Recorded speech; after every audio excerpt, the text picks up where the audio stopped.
Hello दोस्तों, GS विस्तार के इस चैनल में आपका स्वागत है। उम्मीद करता हूँ आप लोग पढ़ाई कर रहे होंगे और पढ़ाई का लुत्फ उठा रहे होंगे।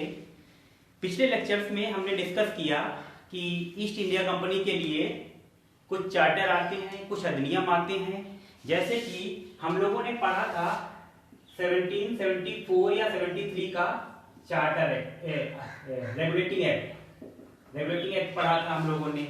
इस अधिनियम में हम लोगों ने पढ़ा था कि बंगाल का जो गवर्नर था उसको बंगाल का गवर्नर जनरल बना दिया जाता है और जो बोर्ड ऑफ डायरेक्टर था उसको भारत में जितने भी राजनीतिक मामले थे या फिर प्रशासनिक मामले थे उनकी जानकारी ब्रिटिश गवर्नमेंट को देना अनिवार्य कर दिया गया था। एक सुप्रीम कोर्ट की व्यवस्था की गई थी इस रेगुलेटिंग एक्ट के तहत। फिर इसके बाद में अधिनियम आया था 1781 का अधिनियम।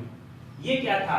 एक्ट ऑफ सेटलमेंट था। इसमें क्या प्रावधान था? इसमें हमने देखा कि बोर्ड जो कोर्ट थी, सुप्रीम कोर्ट थी और गवर्नर जनरल और उसकी काउंसिल के बीच जो विवाद चल रहा था उस विवाद को समाप्त किया गया इस एक्ट ऑफ सेटलमेंट के तहत। फिर इसके बाद में सन 1784 में क्या आता है? हमारा फिट्स इंडिया एक्ट आता है। फिट्स इंडिया एक्ट में ये व्यवस्था की गई थी कि एक बोर्ड ऑफ कंट्रोल की स्थापना की गई थी। 6 सदस्यों का बोर्ड बनाया गया था और इस बोर्ड ऑफ कंट्रोल के अधीन गवर्नर जनरल कर दिया गया था भारत में। लेकिन गवर्नर जनरल की नियुक्ति कौन करता था? बोर्ड ऑफ डायरेक्टर करता था। तो इस तरह से हमने देखा कि 1784 में कंपनी के ऊपर द्वैध शासन यानी ब्रिटिश ईस्ट इंडिया कंपनी के ऊपर द्वैध शासन की व्यवस्था कर दी गई थी। फिर हम देखते हैं 1786 का एक्ट। इसमें कुछ खास नहीं था। इसमें गवर्नर जनरल को चीफ इन कमांडर की शक्तियां दे दी गई थी।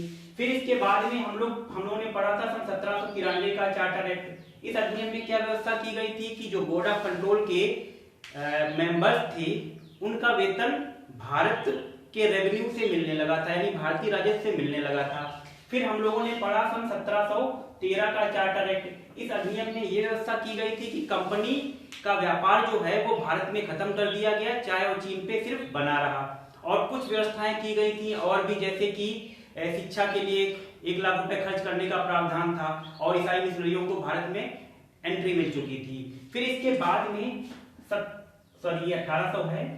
1833 का जो चार्टर एक्ट आया था, इस चार्टर एक्ट में यह व्यवस्था की गई थी कि कंपनी का व्यापार टोटली समाप्त कर दिया गया यानी कंपनी जो एक व्यापारिक निकाय के तौर पे थी उसको अब प्रशासनिक निकाय बनाया जा रहा था। ठीक है, तो कंपनी का कार्य सिर्फ प्रशासन करना ही रह गया था। तो ये व्यवस्था की गई। फिर इसके बाद में 1853 का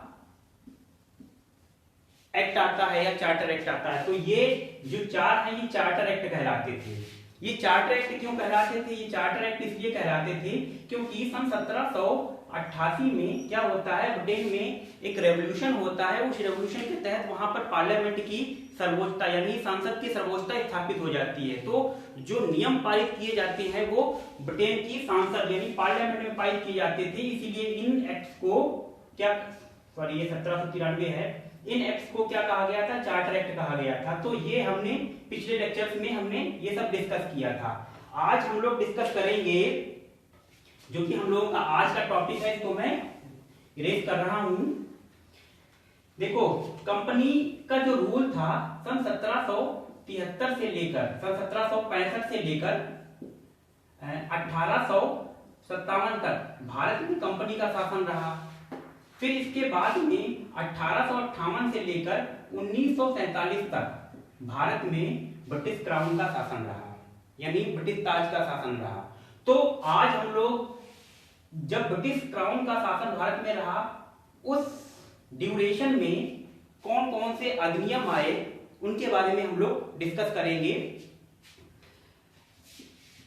हम लोग देखते हैं कि ये 1758 है, 1858 है। ये 1857 में एक विद्रोह हुआ था जिसे हम लोग सिपाही विद्रोह कहते हैं। सिपाही विद्रोह ये भारत का पहला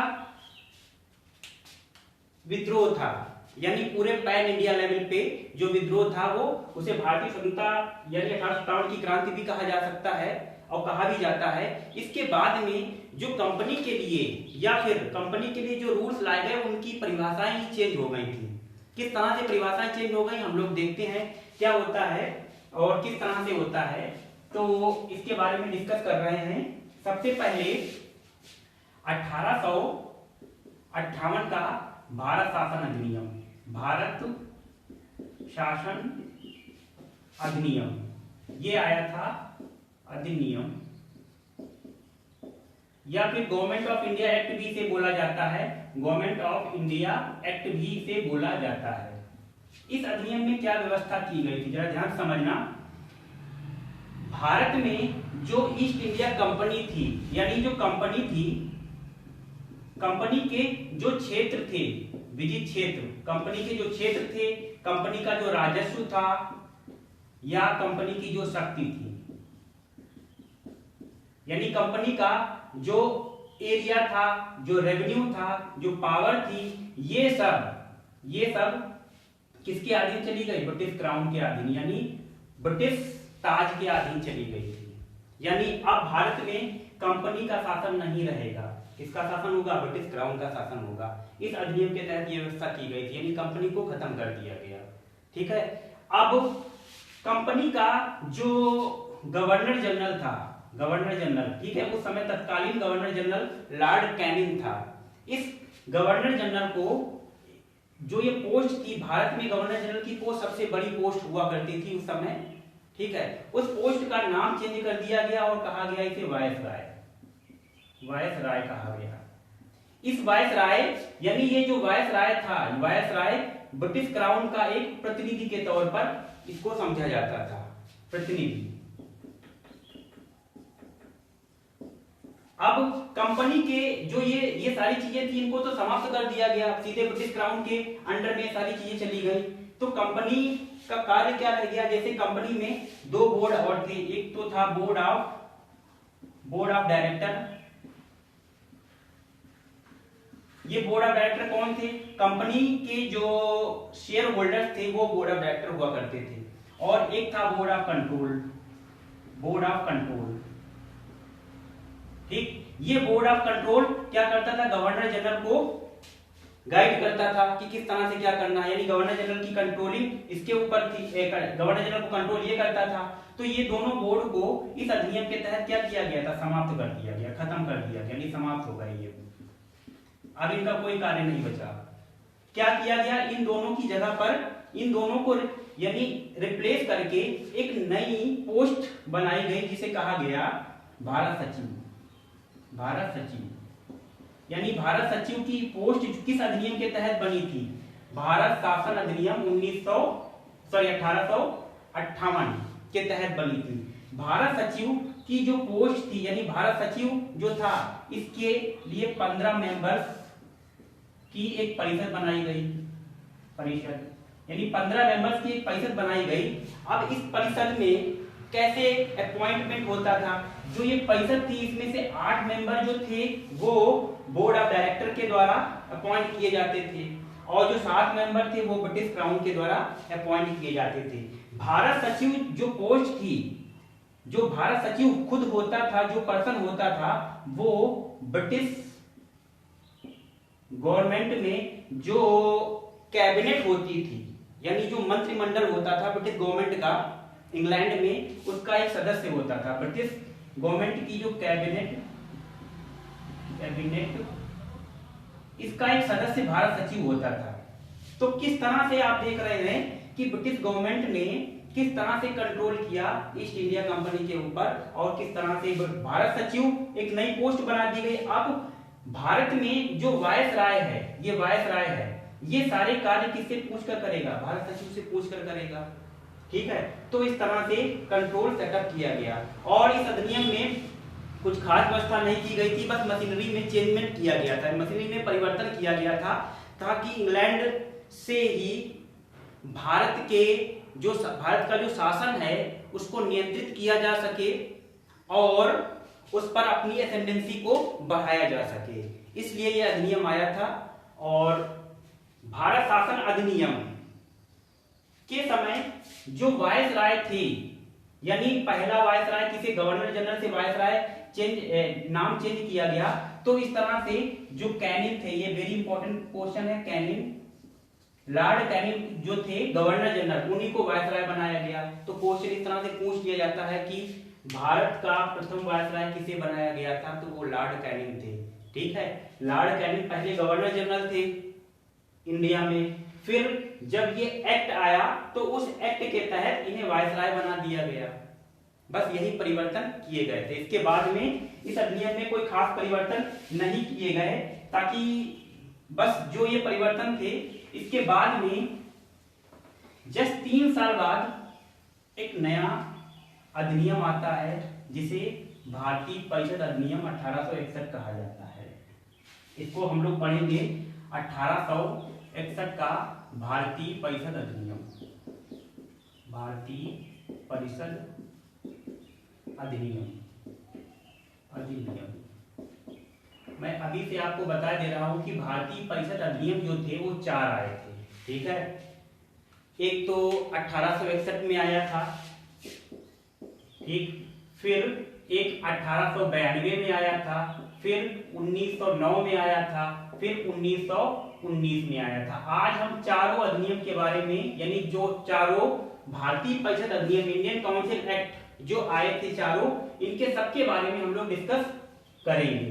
तो इंडियन काउंसिल एक्ट जो 1861 में आया था, इसमें क्या क्या व्यवस्थाएं की गई थी। देखो, इससे पहले कि ये पढ़ाएं, तो इससे पहले हम थोड़ा पीछे चलते हैं और हम समझते हैं कि 1773 में जो रेवोल्टिंग एक्ट आया था, उसके बाद में धीरे धीरे ब्रिटिश ईस्ट इंडिया कंपनी के ऊपर नियंत्रण बढ़ता चला गया।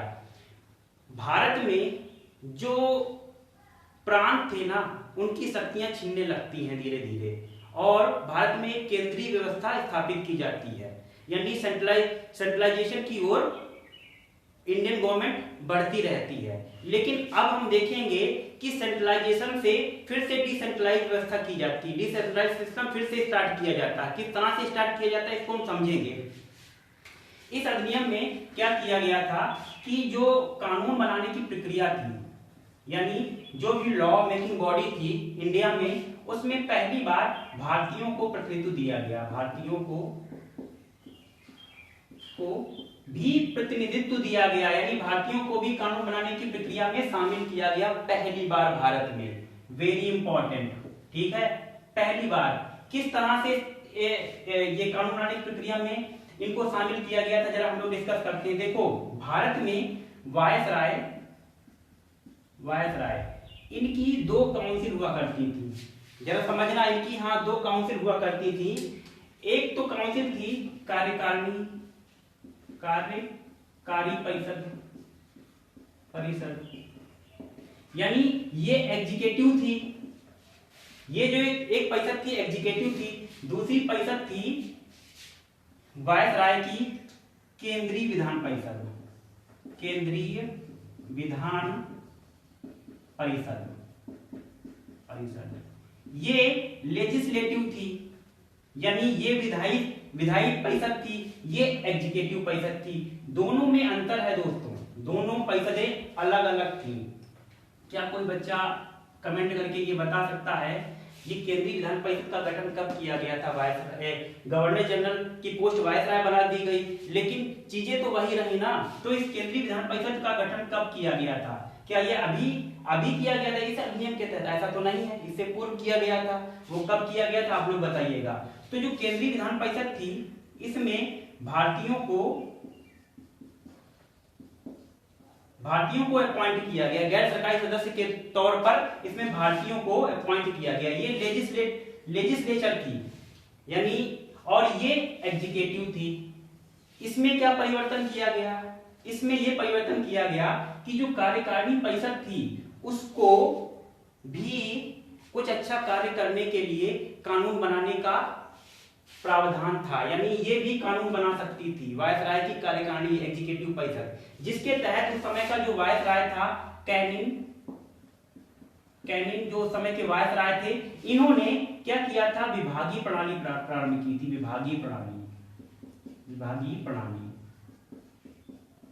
प्रारंभ की थी। यानी विभागीय, यानी जो इसकी एग्जीक्यूटिव थी, एग्जीक्यूटिव में जो लोग थे यानी जो पर्सन थे, उनको कुछ डिपार्टमेंट प्रोवाइड कराए जाए।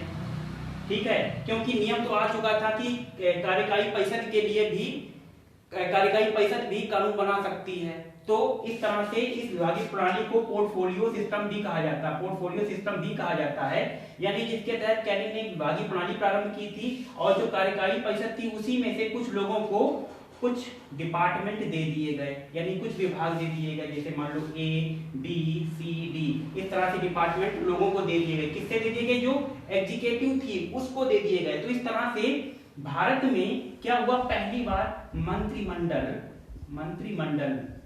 मंत्रिमंडलीय व्यवस्था प्रारंभ हुई। व्यवस्था, आप देख रहे हैं कि भारत में प्रेजेंट टाइम में भी जो एग्जीक्यूटिव होती है, ठीक है, प्रधानमंत्री और उसकी जो मंत्रिमंडल होता है वही तो सारे डिसीजंस लेते हैं। तो उसकी शुरुआत कहां से हो चुकी थी, यहां से हो चुकी थी। इसीलिए हम लोग इसको इंडियन कॉन्स्टिट्यूशन का बैकग्राउंड, हिस्टोरिकल बैकग्राउंड पढ़ते हैं। तो इसको आप लोग होपफुली समझ गए होंगे। अब जो थी केंद्रीय विधान परिषद, ठीक है, ये इसमें भारतीयों को भी अपॉइंट करने का, यानी इसकी संख्या बढ़ाने का प्रावधान था। इसमें गैर सरकारी सदस्य के तौर पर भारतीयों को, 3 भारतीयों को वायसराय लॉर्ड कैनिंग ने अपॉइंट किया था। उनके कभी कभी नाम भी पूछ लिए जाते हैं। तो एक तो बनारस के राजा थे, बनारस के राजा, यहां पर मैं लिखे देता हूं। दूसरे थे पटियाला के राजा, पटियाला के राजा, और तीसरे थे सर दिनकर राव, सर दिनकर राव। इन लोगों को क्या किया गया, वायसराय की जो लेजिस्लेटिव काउंसिल थी उसमें इनको जगह मिली, इन लोगों को। अब आप देख रहे हैं कि यहीं से भारतीयों की स्टार्टिंग हो चुकी है। ठीक है, बनारस के राजा, पटियाला के राजा, सर दिनकर राव, तो ये चीज प्रारंभ कर दी गई थी। साथ में इस चीज को आप नोट कर लीजिएगा, साथ में कुछ और व्यवस्थाएं भी की गई थी। भारत में जो प्रांतीय प्रांत थे उनको उनकी विधायी शक्तियां वापस कर दी गई थी। क्या बात है, वाह, जरा ध्यान से समझिएगा। जैसे ये हमारा इंडिया है, ठीक, इंडिया में ये बंबई की सरकार है, ये मद्रास की सरकार है और ये बंगाल की सरकार है। तो इस अधिनियम में एक व्यवस्था ये भी की गई थी कि जो बंबई है या फिर मद्रास है, इसकी विधायी शक्तियों का मतलब होता है कानून, अपने लिए खुद के कानून बना सकें, अपने राज्यों के लिए खुद के कानून बना सकें। ठीक है, बंबई हो गया या मद्रास हो गया, ये प्रांत ये प्रांत अपने लिए कानून बना सके, यानी विधायी शक्तियां इनको फिर से रिटर्न कर दी गई। क्या कोई बच्चा ये बताएगा कि ये विधायी शक्तियां इनसे वापस कब ले ली गई थी?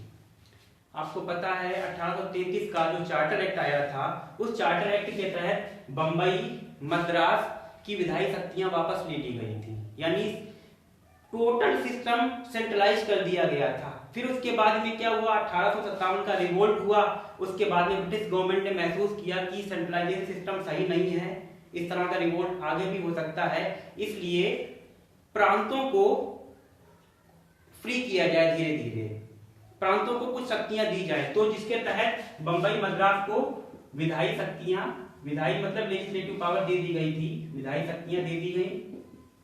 ठीक है, और क्या किया गया कि प्रांत में, जैसे अभी हमने देखा कि सेंटर में वायसराय और उसकी एक विधान परिषद हुआ करती थी, ऐसे ही प्रांतों में भी क्या हुआ, एक गवर्नर बिठा दिया। जैसे बंबई है तो बंबई का एक क्या गवर्नर बिठा दिया गया और गवर्नर की एक परिषद बना दी गई जिसे विधान परिषद कहा गया, और वही सारे रूल्स, वही सारी शक्तियां इनको भी दे दी गई जो सेंटर में वायसराय के पास थी। ठीक है, यही हाल मद्रास का भी था। तो इस तरह की विधान परिषदें कहां कहां और बनाई गई थी। जैसे हम आपको मैप में ये इसको आप लोग लिख लेना। मैप में कुछ चीजें क्लियर कर रहा हूँ। जैसे ये इंडिया का मैप है, उस समय का जो मैप हुआ करता था वो कुछ इस तरह से हुआ करता था। तो जो ये रीजन आता था, इस रीजन को हम लोग उत्तर पश्चिमी सीमांत प्रदेश कहते थे, सीमांत प्रदेश कहते थे। इस रीजन को, यहां पर भी ब्रिटिश गवर्नमेंट का कब्जा था। ये पंजाब था और ये तो बंगाल था, ये बंगाल काफी बड़ा था। ठीक है, तो ये सारे प्रांत थे। तो इस अधिनियम के तहत मैंने कहा कि प्रांतों की उनकी विधायी शक्तियां वापस कर दी गई, लेजिस्लेटिव पावर वापस कर दी गई। प्रांतों में भी गवर्नर हुआ करते थे, गवर्नर होंगे और उनकी विधान परिषदें होंगी। तो इस अधिनियम के बाद में कहां-कहां नई विधान परिषदें बनाई गई, जैसे कि उत्तर पश्चिम सीमांत प्रदेश में, सीमांत क्षेत्र में, यानी एक ये प्रोविंस बन चुकी थी, यहां पर भी एक विधान परिषद गठित की गई। ऐसे ही पंजाब में, ऐसे ही बंगाल में भी एक विधान परिषद बनाई गई। तो इस तरह से हम देख रहे हैं कहां-कहां पर विधान परिषदें हो गई। एक तो बंबई में, एक मद्रास में, बंगाल में, पंजाब में, उत्तर पश्चिमी सीमा प्रांत में। यहाँ पर भी क्या, इन सब जगहों पर भी क्या विधान परिषदों का गठन किया गया, विधान परिषदों का गठन किया गया, विधान परिषदों का गठन किया गया।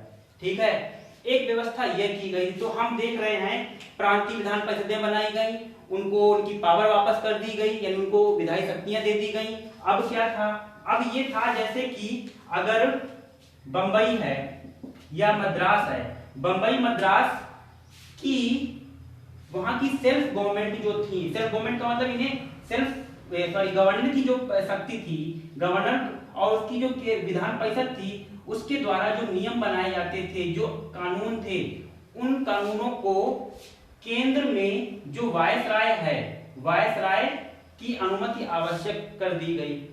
और अगर वायसराय की अनुमति नहीं मिलती है तो उसे कानून नहीं माना जाएगा। यानी वायसराय की अनुमति से ही प्रांतों में कानून बनते थे, इस तरह की व्यवस्था थी। लेकिन फिर भी इनके पास ये पावर, इनको वापस तो मिल गई थी। इसके बाद में क्या था, इसको मैं मिटा रहा हूं। कुछ चीजें अभी भी वायसराय के पास सुरक्षित थी, प्रांतों के लिए भी। प्रांतों में, जैसे प्रांतों में अगर टंकण संबंधी कुछ भी होता है, टंकण संबंधी कुछ भी होता है, टंकण मतलब मुद्रा, या फिर समुद्री क्षेत्र जो है, ठीक है, या फिर आर्मी यानी सेना से संबंधित मामले अभी भी गवर्नर के पास थे। प्रांतों के, अभी भी प्रांतों के टंकण संबंधी व्यवस्था, समुद्री संबंधी व्यवस्था, सेना संबंधी व्यवस्थाएं, ये सारे मामले अभी भी वायसराय के पास थे। ठीक है, तो ये व्यवस्था की गई थी। तो हमने देखा इस अधिनियम में क्या क्या था। इस अधिनियम में भारतीयों को अपॉइंट किया गया वायसराय उसकी परिषद में। फिर प्रांतीय विधायी शक्तियां वापस कर दी गई, यानी डिसेंट्रलाइजेशन की ओर इंडिया बढ़ रहा था। और क्या किया गया कि इस अधिनियम में वेरी इंपॉर्टेंट चीज ये है कि वायसराय को अध्यादेश जारी करने की शक्ति थी। अध्यादेश जारी करने की, यानी ऑर्डिनेंस, इसको हम लोग ऑर्डिनेंस पढ़ते हैं। अध्यादेश जारी करने की शक्ति वायसराय के पास थी। तो अगर इस तरह से क्वेश्चन आता है कि प्रेजेंट टाइम में जो भारत का संविधान है उसमें आर्टिकल 123, आर्टिकल 123 में क्या है, राष्ट्रपति को अध्यादेश जारी करने की शक्ति होती है। अगर पार्लियामेंट उसमें नहीं है, मतलब सेशन में नहीं है, तो ये पावर या ये जो अधिनियम है आप देख रहे हैं उसी समय से स्टार्ट हो चुका था। वायसराय को अध्यादेश जारी करने की शक्ति इस अधिनियम में थी। ठीक है, तो ये सारी व्यवस्थाएं की गई थी इस अधिनियम के तहत। अब हम लोग बात करते हैं 1892 का भारतीय परिषद अधिनियम। 1892 का भारतीय परिषद अधिनियम, यानी इंडियन काउंसिल एक्ट 1892, इस अधिनियम में क्या व्यवस्था थी? देखो अभी तक हमने पढ़ा था कि केंद्रीय विधान परिषद बन चुकी थी, केंद्रीय विधान परिषद और प्रांतीय विधान परिषद थी, प्रांतीय विधान परिषद थी, ठीक। केंद्रीय विधान परिषद और प्रांतीय विधान परिषद दोनों का आकार बढ़ाया गया, यानी इनमें जो गैर सरकारी सदस्य थे उनकी संख्या को बढ़ाया गया, इसका भी आकार बढ़ाया गया, इसका भी आकार बढ़ाया गया। केंद्रीय विधान परिषद में जो गैर सरकारी सदस्य थे, सरकारी सदस्य, इनको केंद्रीय विधान परिषद का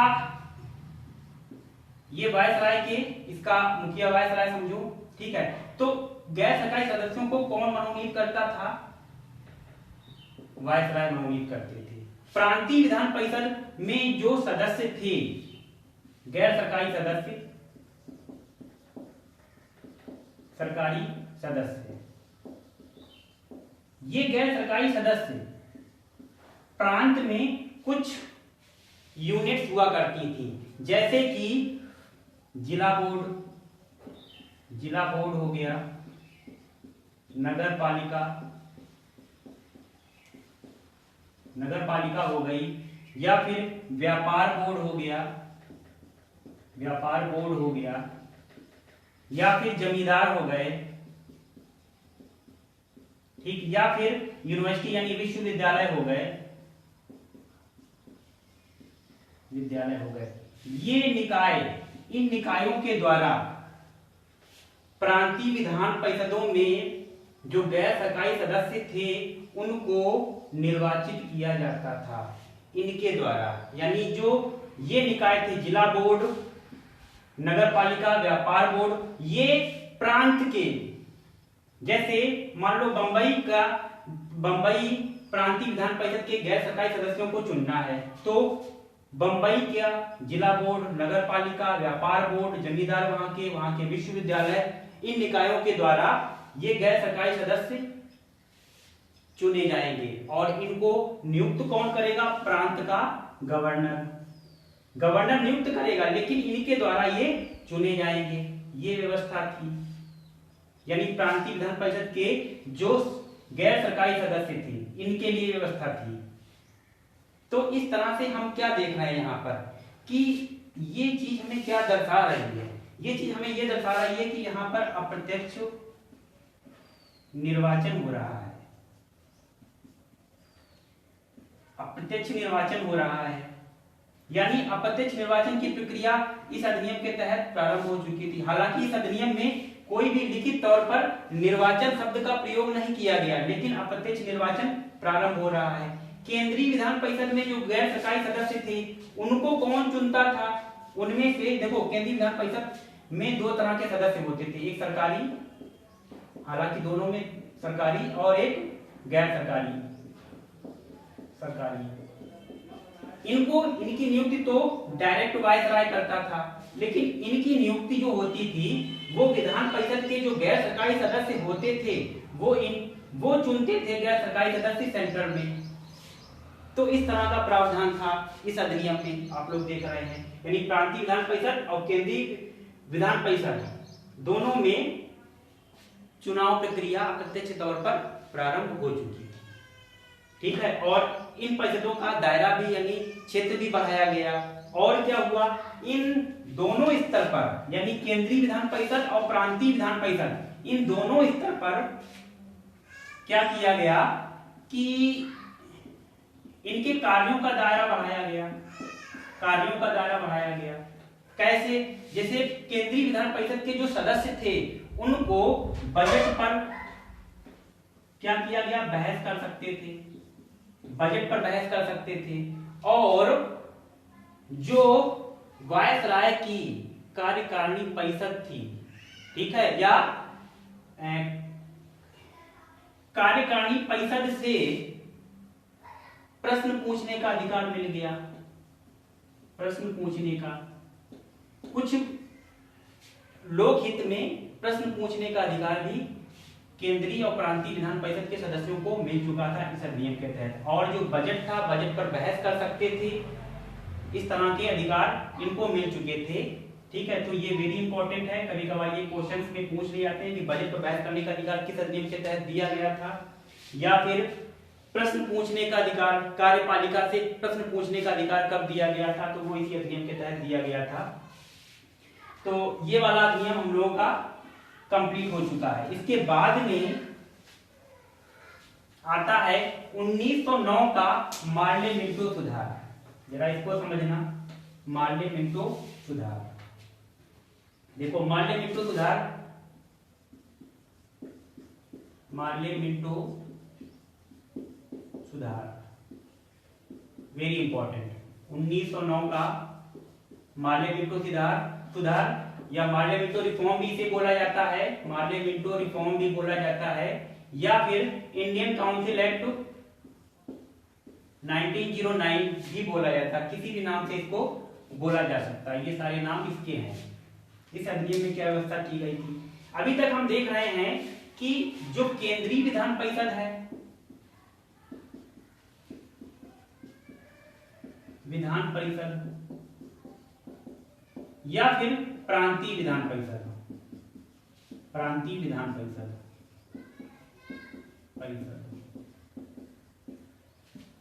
केंद्रीय विधान परिषद का आकार बढ़ता चला गया। इस अधिनियम में यह व्यवस्था की गई थी कि केंद्रीय विधान परिषद में जो अधिकतम सदस्य 16 थे, उनकी संख्या कितनी कर दी गई? 60 कर दी गई। यानी केंद्रीय विधान परिषद का आकार बढ़ाया गया 1909 के मार्ले-मिंटो सुधार के तहत। प्रांतीय विधान परिषद में भी आकार बढ़ाया गया, लेकिन इसमें सदस्यों की संख्या निश्चित नहीं थी, क्योंकि हमने देखा प्रांत तो कई थे और उन प्रांतों में जो सदस्य थे वो अलग अलग थे। तो कुल मिलाके इन दोनों का आकार बढ़ा दिया गया, आकार बढ़ाया गया। और जरा ध्यान देना, केंद्रीय विधान परिषद में सरकारी सदस्यों का बहुमत रखा गया। देखो दोनों विधान परिषदों में सरकारी और गैर सरकारी सदस्य हुआ करते थे। तो केंद्रीय विधान परिषद में सरकारी सदस्य ग्रेटर देन गैर सरकारी सदस्य, गैर सरकारी सदस्य, गैर सरकारी सदस्यों सरकारी सदस्यों से कम थे। लेकिन प्रांतीय विधानमंडल में गैर सरकारी सदस्यों का बहुमत रखा गया, वेरी इंपॉर्टेंट। सरकारी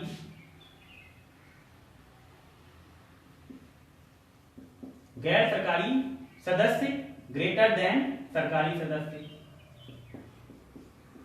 ये व्यवस्था की गई थी। ठीक है, और इन दोनों के जो दोनों विधान परिषदें थी, दोनों स्तर पर इनके जो सदस्य थे, सदस्यों का कार्यों का दायरा बढ़ाया गया। ये भी इंपॉर्टेंट आ जाता है। कार्यों का दायरा किस तरह से बढ़ाया गया? जैसे केंद्रीय विधान परिषद या प्रांतीय विधान परिषद, इनके सदस्यों को बजट पर अपना संकल्प रखने का संकल्प, यानी अब बजट पर ये अपना संकल्प रख सकते थे। पहले क्या कर सकते थे? सिर्फ बहस ही कर सकते थे। अब उसमें अपना संकल्प भी रख सकते हैं, यानी अपनी बातें भी रख सकते हैं। ठीक है, डिटरमाइन कर सकते हैं, डिटर्मिनेशन रख सकते हैं कि नहीं बजट ऐसा नहीं ऐसा होना चाहिए। ठीक है, और क्या किया गया था? और था अनुपूरक प्रश्न पूछने का अधिकार हो गया था। अनुपूरक पूरक प्रश्न पूछने का अधिकार दे दिया गया। तो ये दो कार्य इस अधिनियम के तहत इनके बढ़ा दिए गए। ठीक है, ये व्यवस्थाएं इस अधिनियम के तहत की गई थी। इनका आकार बढ़ाया गया। कार्यपालिका से प्रश्न पहले ही पूछ सकते थे, आप तो कार्यपालिका के अनुपूरक प्रश्न भी पूछ सकते हैं। तो ये सारी चीजें की गई थी। इसके बाद में इसको आप नोट कर लीजिएगा, इस अधिनियम में सबसे जो मोस्ट इंपॉर्टेंट चीज है, जो मेरे हिसाब से जो मुझे लगती है, वो ये थी, एक तो वायसराय और वायसराय की जो कार्यकारिणी परिषद थी, कार्यकारिणी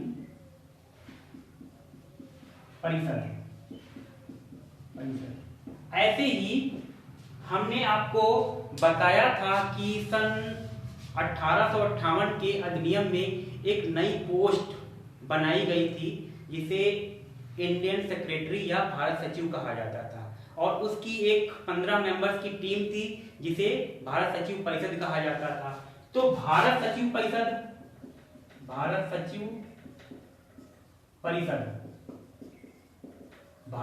परिषद में 15 मेंबर्स थे। मैंने आपको पहले बताया था भारत सचिव परिषद जो इंग्लैंड से काम करती थी, ये इंडिया में काम करती थी। ठीक है, इन दोनों में भारतीयों को पहली बार शामिल किया गया। Very important, very very important. ये कार्यकारिणी परिषद थी, ध्यान देना। लेजिस्लेचर में तो बहुत पहले ही इन्वॉल्व कर लिया गया था, 1861 में ही भारतीयों को इन्वॉल्व कर लिया गया था। लेकिन ये क्या है, ये कार्यकारिणी परिषद है, ये एग्जीक्यूटिव है, इसमें पहली बार भारतीयों को प्रतिनिधित्व मिल रहा है, पहली बार। तो इसीलिए ये इंपॉर्टेंट हो जाता है। आप देख रहे हैं कि धीरे धीरे भारतीयों का प्रतिनिधित्व जो है हर फील्ड में बढ़ रहा है। ठीक है, तो इसीलिए इनकी स्पेशलिटी इस अधिनियम की हो जाती है। इसमें भारतीयों को शामिल किया गया। आप ये लिख सकते हो। जरा ध्यान देना, वायसराय उस समय तत्कालीन वायसराय जो थे उनका नाम था लॉर्ड मिंटो द्वितीय। ये उस समय के तत्कालीन वायसराय थे, और उस समय के जो तत्कालीन भारत सचिव थे वो थे लॉर्ड मार्ले। ये थे। तो ध्यान देना, इसीलिए इसको मार्ले मिंटो रिफॉर्म भी बोला जाता है इस अधिनियम को, क्योंकि ये कौन थे, सचिव थे, भारत सचिव थे। ये कौन थे, ये भारत के वायसराय थे, लॉर्ड मिंटो। तो इसीलिए इस अधिनियम को मार्ले मिंटो रिफॉर्म भी बोला जाता है। वायसराय की कार्यकारिणी परिषद में पहली बार सत्येंद्र प्रसन्न सिन्हा को इन्वॉल्व किया गया। वेरी इंपॉर्टेंट क्वेश्चन, एक यूपीएससी में क्वेश्चन बन चुका है कि भारत की कार्यकारिणी परिषद में पहली बार किसको इन्वॉल्व किया गया था। तो उसमें 4 ऑप्शन अगर हम आपको देते हैं, पटियाला के राजा, सर दिनकर राव, बनारस के राजा या सत्येंद्र प्रसाद सिन्हा, तो आपका आंसर क्या होना चाहिए, सत्येंद्र प्रसाद सिन्हा। क्योंकि पटियाला के राजा, बनारस के राजा या सर दिनकर राव, इनको लेजिस्लेचर में पहली बार शामिल किया गया था। ठीक है, तो ये चीज इसलिए इंपॉर्टेंट हो जाती है। और इसके बाद में 1909 के मार्ले मिंटो सुधार में और क्या किया गया था। 1909 के, हम लोग 1909 का मार्ले मिंटो सुधार पढ़ रहे हैं। इसमें पहली बार मुस्लिमों के लिए पृथक निर्वाचन किया गया था। यानी मुस्लिमों को सांप्रदायिकता के आधार पर पृथक निर्वाचन क्षेत्र प्रदान किए गए थे। मुस्लिमों के लिए अलग निर्वाचन क्षेत्र दिया गया, या सांप्रदायिक प्रतिनिधित्व सबसे पहली बार कब प्रारंभ किया गया था, 1909 के मार्ले मिंटो सुधार के तहत सांप्रदायिक प्रतिनिधित्व सबसे पहले कब प्रारंभ, क्योंकि ये मुस्लिमों को जो पृथक निर्वाचन क्षेत्र दिए गए थे ये सांप्रदायिकता के आधार पर ही तो दिए गए थे। ठीक है, इसमें ये व्यवस्था की गई थी। अब जरा समझ लो पृथक निर्वाचन क्षेत्र क्या होते हैं, जरा इनका भी मतलब मैं समझा देता हूं। पृथक निर्वाचन क्षेत्र का मतलब होता है कि जैसे जो भी सीट्स होती हैं उसमें मुस्लिमों की कुछ सीट्स अलग होंगी और उनके लिए कोई मुस्लिम प्रतिनिधि ही खड़ा होगा, दूसरा कोई नहीं खड़ा होगा, और इसके लिए जो चुनाव करेंगे वो मुस्लिम मतदाता ही होंगे। ठीक है, तो इसीलिए मुस्लिमों का पृथक निर्वाचन क्षेत्र दे दिया गया, या पृथक निर्वाचन क्षेत्र प्रारंभ कर दिया गया था, या सांप्रदायिकता के आधार पर मुस्लिमों को अलग निर्वाचन क्षेत्र दिए गए। इस अधिनियम के तहत ये व्यवस्था की गई थी। ये अधिनियम इतना इंपॉर्टेंट हो जाता है क्योंकि इसी अधिनियम के तहत ऐसा बोला जाता है इतिहास में कि यही आधार था भारत के विभाजन का, क्योंकि यही सांप्रदायिकता के आधार पर निर्वाचित किया, अलग कर दी गई चीजें और फिर वही धीरे धीरे ग्रोथ होते होते भारत के विभाजन का कारण बन जाते हैं। तो इसको आप ध्यान रखिएगा। इसके बाद में कुछ और चीजें भी थी इसमें, जैसे कि मुस्लिमों को तो अलग प्रतिनिधित्व दिया ही गया था अलग से, साथ में प्रोविंशियल जो कॉर्पोरेशन थे उनको प्रतिनिधित्व दिया गया, जो जमींदार थे उनको प्रतिनिधित्व दिया गया, चैम्बर्स ऑफ कॉमर्स के मेंबर्स को भी प्रतिनिधित्व दिया गया इसमें, और विश्वविद्यालयों को भी पहली बार विश्वविद्यालयों इन निकायों को भी इस अधिनियम में अलग से प्रतिनिधित्व दिया गया था, ये व्यवस्था की गई थी। अब इसके बाद में हम लोग आते हैं 1919 का भारतीय परिषद अधिनियम। इसके बारे में हम लोग पढ़ते हैं 1919 का भारतीय परिषद अधिनियम। 1919 का भारतीय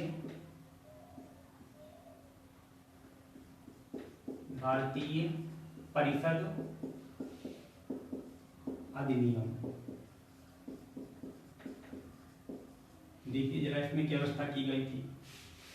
देखो इसमें इसको कुछ और नाम से भी जाना जाता है, इसको चेम्सफोर्ड सुधार या चेम्सफोर्ड रिफॉर्म भी बोला जाता है, चेम्सफोर्ड रिफॉर्म भी इसे बोला जाता है। इस अधिनियम में क्या व्यवस्था थी? इस अधिनियम में पहली बार केंद्र और प्रांत, केंद्रीय और प्रांतीय विषयों की सूची को अलग किया गया, यानी केंद्रीय विषय अलग होंगे, प्रांतीय विषय अलग होंगे, क्योंकि प्रांतों को हमने विधायी शक्तियां, हमने का मतलब यहाँ पर प्रांतों को विधायी शक्तियां तो दे ही दी गई थी, अब प्रांतों को प्रांतीय विषय क्या होंगे ये भी इसमें डिसाइड कर दिया गया, केंद्र के विषय क्या होंगे वो भी डिसाइड कर दिया गया, यानी प्रांतीय केंद्रीय सूची और प्रांतीय सूची को अलग किया गया। केंद्रीय सूची पर कानून कौन बनाएगा? वायसराय और उसकी परिषद कानून बनाएगी। प्रांतीय विषयों को देखो, प्रांतीय विषयों को दो भागों में विभाजित किया गया था, एक तो थे आरक्षित यानी रिजर्व आरक्षित, और एक थे हस्तांतरित। आरक्षित विषयों पर गवर्नर और उसकी काउंसिल नियम बनाएगी। हस्तांतरित विषयों पर वहां की जो विधान परिषद थी, यानी प्रांतों की जो विधान परिषद थी, उसके जो कार्यकारिणी मेंबर थे वो इसके लिए कानून बनाएंगे। ठीक है, फिर से समझिएगा, आरक्षित जो विषय थे उन पर प्रांतीय गवर्नर और उसकी काउंसिल कानून बनाएगी। जो हस्तांतरित विषय थे उसमें जो प्रांतीय विधान परिषद के कार्यकारिणी मेंबर्स थे वो इसके लिए कानून बनाएंगे। तो गवर्नर और उसकी काउंसिल जो थी वो किसी के प्रति उत्तरदायी नहीं थी, यानी इसको किसी को जवाब नहीं देना है, ये फ्री है। लेकिन प्रांतीय विधान परिषद की जो कार्यकारिणी परिषद थी, ठीक है, उसको वो किसके प्रति उत्तरदायी थी? विधान परिषद के प्रति उत्तरदायी थी। तो कुछ मामलों को डिवाइड करके इस तरह से हम देख रहे हैं कि प्रांत में, प्रांतीय सूची के आधार पर प्रांत में द्वैध शासन प्रारंभ किया गया। द्वैध शासन प्रारंभ किया गया, वेरी इंपॉर्टेंट। प्रांतों में द्वैध शासन की व्यवस्था कब की गई थी? 1919 के चेम्सफोर्ड सुधार या भारतीय परिषद अधिनियम के तहत की गई थी। ध्यान दीजिएगा, ईस्ट इंडिया कंपनी के ऊपर ब्रिटिश गवर्नमेंट ने द्वैध शासन कब प्रारंभ किया था? वो था 1884 का Pitt's India act. Pitt's India act के तहत क्या व्यवस्था की गई थी कि बोर्ड ऑफ कंट्रोल की स्थापना की गई थी और बोर्ड ऑफ कंट्रोल के अंडर में गवर्नर जनरल और उसकी काउंसिल कर दी गई थी। और बोर्ड ऑफ कंट्रोल का जो चीफ होता था वो ब्रिटिश मंत्रिमंडल का एक हिस्सा हुआ करता था। लेकिन भारत में जो गवर्नर जनरल है उसको अपॉइंट कौन करता था? Board of director. तो इस तरह से द्वैध शासन की व्यवस्था कंपनी में 1884 के पिट्स इंडिया एक्ट के तहत स्टार्ट कर दी गई थी। लेकिन यहाँ पर भारत सरकार की बात चल रही है, तो यहाँ पर ब्रिटेन की गवर्नमेंट द्वारा जो ये अधिनियम पारित किया गया था, ये जो लाया गया था, इस अधिनियम में प्रांतों में द्वैध शासन की व्यवस्था इस तरह से प्रारंभ की गई। आप देख रहे हैं कुछ मामले गवर्नर उसकी काउंसिल के पास हैं, स्टेट गवर्नर उसकी काउंसिल के पास में है, कुछ मामले वहां की विधान परिषद के पास में है। तो इस तरह से द्वैध शासन प्रारंभ कर दिया गया था। द्वैध शासन को डायरची रूल भी बोला जाता है, तो इसलिए इंपॉर्टेंट हो जाता है। तो हम देख रहे हैं कैसे धीरे धीरे ये जो अधिनियम लाए जाते हैं, इन अधिनियमों के द्वारा किस तरह से प्रांतों को धीरे धीरे फ्री कर दिया जाएगा। पहले द्वैध शासन दिया जाएगा, फिर प्रांतों को फ्री कर दिया जाएगा। तो इस तरह की व्यवस्था धीरे स्टेप बाय स्टेप ये रिफॉर्म हो रहे हैं, यहाँ पर हम देख रहे हैं। इसके बाद में कुछ और व्यवस्थाएं थी, उनके बारे में हम लोग डिस्कस कर लेते हैं। अब इसको मैं मिटा रहा हूं। इस अधिनियम में एक व्यवस्था ये थी, जरा ध्यान देना। हमने देखा कि एक विधान परिषद, केंद्रीय विधान परिषद जो थी, केंद्रीय विधान परिषद, केंद्रीय विधान परिषद या फिर भारतीय विधान परिषद हम इसको कह सकते हैं। भारतीय विधान परिषद, भारतीय विधान परिषद, भारतीय विधान परिषद में पहली बार द्विसदनों की व्यवस्था की गई, यानी 2 सदन होंगे। ठीक है, वो 2 सदन कौन कौन से? लोकसभा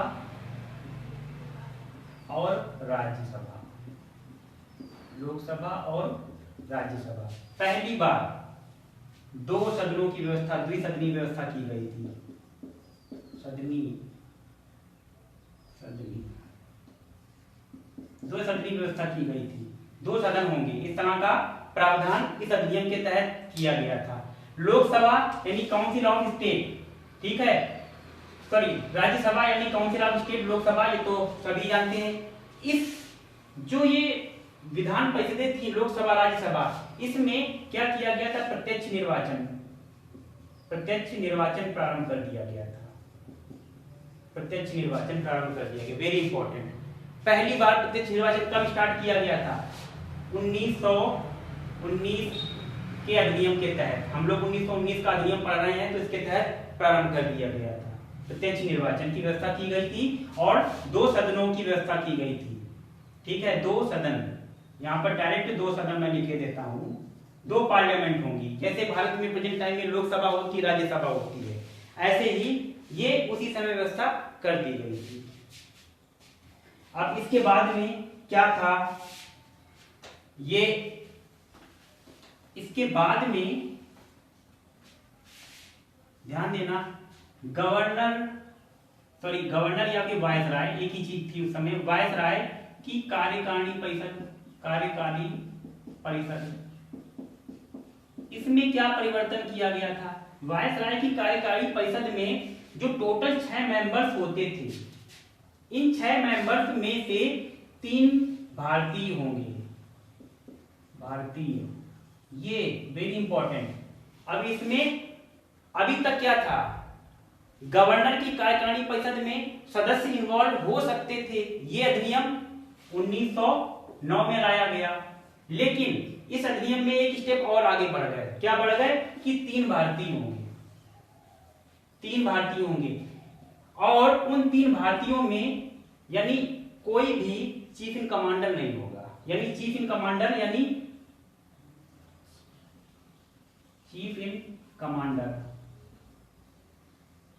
चीफ इन कमांडर की शक्ति, यानी चीफ इन कमांडर की पोस्ट को छोड़कर वायसराय की कार्यकारिणी परिषद के 6 मेंबर्स में से 3 मेंबर भारतीय होंगे। इस तरह का प्रावधान किया गया था इस अधिनियम के तहत। और क्या व्यवस्था की गई थी? ध्यान देना, इस अधिनियम में यह व्यवस्था की गई थी कि एक लंदन में या इंग्लैंड के लंदन में एक भारतीय उच्चायुक्त का गठन किया गया। भारतीय उच्चायुक्त, ये क्या होता है? उच्चायुक्त, इसका गठन किया गया। यानी उच्चायुक्त का मतलब जैसे प्रेजेंट टाइम में इंडियन एम्बेसी ऑफिस होते हैं ना, तो ऐसे ये चीज उसी समय प्रारंभ कर दी गई। भारतीय उच्चायुक्त का गठन किया गया और इसके अधीन ध्यान देना जो भारत सचिव के जो कार्य थे वो इसके अधीन कर दिए गए। भारत सचिव जो इंग्लैंड में एक परिषद थी, ठीक है, आप लोगों को याद है, इसका गठन सन 1858 के तहत किया गया था भारत सचिव पोस्ट का। उसकी एक जो काउंसिल थी, उस काउंसिल के जो कार्य थे वो भारतीय उच्चायुक्त के अधीन कर दिए गए। एक भारतीय उच्चायुक्त का गठन किया गया।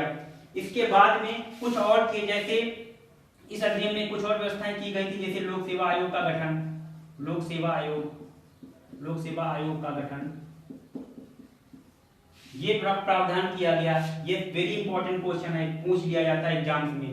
हालांकि ये पूरा ही 1919 का भारतीय परिषद अधिनियम इंपॉर्टेंट है। इसके हर एक क्वेश्चन, हर एक इंप्रूवमेंट्स या हर एक सुधारों पर क्वेश्चंस बने हैं यूपीएससी या स्टेट पीसीएस या अदर एग्जाम्स में, ठीक है। ये व्यवस्था की गई थी। साथ में एक व्यवस्था और की गई थी, हाँ, लोक सेवा आयोग का गठन इस अधिनियम के तहत किया गया, जिसके तहत 1926 में भारत में एक लोक सेवा आयोग का गठन किया गया था इसी अधिनियम के तहत। हालांकि यह अधिनियम 1919 में आया था और इसको 1921 में लागू किया गया था, लेकिन लोक सेवा आयोग का गठन इसी परिषद अधिनियम के तहत हुआ था और उसी के तहत 1926 में भारत में पहली बार एक लोक सेवा आयोग का गठन किया गया था। ये अब इसमें जरा कुछ और चीजें हैं, जैसे कि आंग्ल भारतीय हो गए, आंग्ल भारतीय, या भारत में जो यूरोपीय रह रहे हैं वो, या भारत में जो ईसाई रह रहे हैं ईसाई वो, या फिर भारत में सिखों, इन लोगों के लिए अलग प्रतिनिधित्व की बात कही गई थी। यानी इनके लिए पृथक निर्वाचन क्षेत्र दे दिए गए। अभी तक क्या था, मुस्लिमों के लिए पृथक निर्वाचन क्षेत्र थे। अब इस अधिनियम में वो दायरा बढ़ा दिया गया, यानी निर्वाचन क्षेत्रों का दायरा और बढ़ा दिया गया और कम्युनल कर दिया गया। क्या किया गया, आंग्ल भारतीय, यूरोपीय, ईसाई, सिखों, इनके लिए भी अलग निर्वाचन क्षेत्र होंगे। इस तरह की व्यवस्थाएं की गई थी इस अधिनियम में। और इस अधिनियम में एक वैधानिक आयोग का गठन किया गया था। वैधानिक आयोग का गठन इसलिए किया गया था ताकि हर 10 साल बाद, यानी ये 1919 में भारतीय परिषद अधिनियम आता है, फिर 1929 में एक अधिनियम आएगा जिसके लिए एक वैधानिक आयोग का गठन किया जाएगा। वो वैधानिक आयोग 10 साल की पूरा ब्यौरा तैयार करेगा और वो ब्रिटेन की गवर्नमेंट उसको फॉलो करेगी। उसी के अकॉर्डिंग 10 साल बाद एक नया रूल आएगा। इस तरह की व्यवस्था इस अधिनियम में की गई थी। तो उम्मीद करता हूं ये अधिनियम आपको पसंद आए होंगे, मतलब समझ में आए होंगे, ठीक है। अगर इसमें कोई क्वेरी होती है, कुछ समझ नहीं आता है, तो आप लोग कमेंट करके इसमें बता सकते हैं। तो किस तरह से हम देख रहे हैं कि जो अधिनियम आए हैं उन अधिनियम में पहले क्या किया गया, प्रांतों को उनकी शक्ति वापस की गई।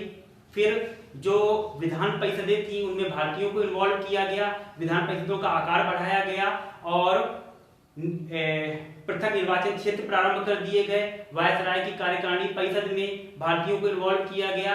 वायसराय की कार्यकारिणी परिषद में कुछ और ज्यादा भारतीयों को इन्वॉल्व किया गया। तो इस तरह से धीरे स्टेप बाय स्टेप क्रमबद्ध प्रक्रिया से भारतीयों के अधिकार बढ़ते चले गए, ठीक है। और कुछ यही व्यवस्थाएं की गई थी। इसके बाद में जो नेक्स्ट लेक्चर होगा वो हमारा 1935 का भारत शासन अधिनियम पर आधारित होगा और ये लेक्चर लंबा हो जाता है, इसलिए उसको मैं इसमें एक्सप्लेन नहीं कर पाया हूँ और वो स्पेसिफिक होगा। वो लेक्चर मेरा देखना मत भूलिएगा। और अगर आपने मेरा चैनल सब्सक्राइब नहीं किया है तो सब्सक्राइब कर लीजिए, इसे लाइक कीजिए और अच्छा लगा हो तो इसको अपने दोस्तों के बीच में शेयर भी कीजिए। And thank you for watching this video.